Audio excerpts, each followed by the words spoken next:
வணக்கம்டா மாப்பிள்ள. ஸ்கூல்லேருந்து இப்ப யாரா? நான் தான்ப்பா மேக்ஸ் வாத்தியார். என்ன ஞாபகம் இல்லை? இவன் வேற வந்துட்டானு. இன்னைக்கு நான் வெட்டின மாதிரிதான். தம்பி நான் வெட்டிக்கிட்டான்னு எதுன்னு கேட்பானோ? தம்பி, சாருக்கு கொஞ்சம் வேலை இருக்கு, நான் வெட்டிக்கிட்டாப்பா.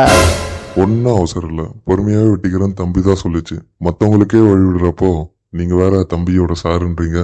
உங்களுக்கு வழிவிட மாட்டாரா என்ன தம்பி? நான் சொல்லவே இல்லையாடா தவளவாயா. ஸ்கூல்ல இருந்தாலும் என்னை என்ன அடி அடிப்பான். பொண்ணுங்க கிட்ட வேற பேச விட மாட்டான். பொண்ணுங்க முன்னாடியே கூப்பிட்டு அடிப்பான். என் நேரம்டா. உன் கடைக்கு வந்தேன் பாத்தியா, எனக்கு தேவைதான். எப்படி இருக்கீங்க சார்? வீட்டுல எல்லாம் எப்படி இருக்கிறாங்க? அப்புறம் உங்க ரெண்டாவது பொண்ணு எப்படி இருக்குது? வாங்க சார், நீங்க வெட்டிக்கோங்க. எனக்கு ஒன்றும் அவசரம் இல்லை, நான் பொறுமையாவே வெட்டிக்கிறேன். நானே முடி வெட்டின போய் அவசரமா எனக்கு நம்ம மேட்ச் இருக்கிற மாதிரியும் நான் போயிட்டு அங்கே மேட்ச் ஆடுற மாதிரியும் ஒன்றும் இல்லை. நீங்கள் வாங்க, நீங்கள் வயசுல பெரியவங்க, உங்களுக்கு நிறைய வேலை இருக்கும். வாங்க, நீங்கள் வெட்டிக்கோங்க சார், வாங்க. ரொம்ப நன்றிப்பா. ஸ்கூல்ல இருந்த மாதிரி ரொம்ப நல்லவனா இருக்க. என் ஸ்டூடெண்ட்டு தான்ப்பா. கிளாஸ்ல எந்த பொண்ணுகிட்டையும் பேச மாட்டான். ரொம்ப அடக்கமான பையன். நல்லா படிப்பான், கொடுக்குற ஹோம்ஒர்க் அழகாக எழுதின்னு வருவான். அந்த பண்பும் அன்பும் இப்போ வரைக்கும் இருக்குதுப்பா. டீச்சர் மேலே எவ்வளோ மரியாதை குழந்தைக்கு. பருத்தி என்ன புழுவுறான் பாரு, முடி வெட்டணுன்றதுக்காக. ஸ்கூல்ல தான் அறக்குறானா, இங்க வந்து கர கர கர கரன்னு அறக்குறான்.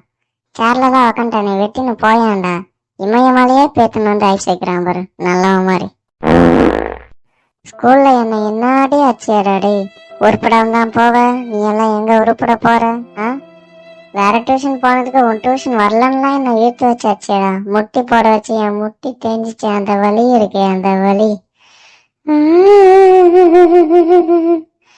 எங்கால பிரேக்கப் ஆனதுக்கே நீ தான்டா காரணம். அதெல்லாம் நினைச்சா பக்கோடா தலையா. தம்பி, அப்படியே அந்த முடிக்கு கொஞ்சம் டை அடிச்சிடுப்பா. தம்பி, ரொம்ப அழகா வெட்டிட்டா. எவ்வளோ ஆச்சு? பெருசுக்கு வேலை ஆனது கொழுப்பு பார்த்தியா? 200 ரூபா சார். 200. இந்த கட்டிங்க்கு 200 ரூபாவா? சரி, ஏதோ வெட்டிக்கிற, இந்த அப்படி வரண்டா தருதலை. மூஞ்சியும் மொழியும் பாரு, அப்பயும் அதே மாதிரி தாங்குது, இப்பயும் அதே மாதிரி தாங்குது. இப்படிதான் யோசிக்கப்படுறது நான் வாழ்க்கையில. நோ, இப்பனா எனக்கு வெட்டவே வெட்ட மாட்டேனா. ஃபுல் வீடியோ பார்க்கணும்னா கீழே இருக்கிற லிங்கை கிளிக் பண்ணி பாருங்க. தேங்க்யூ.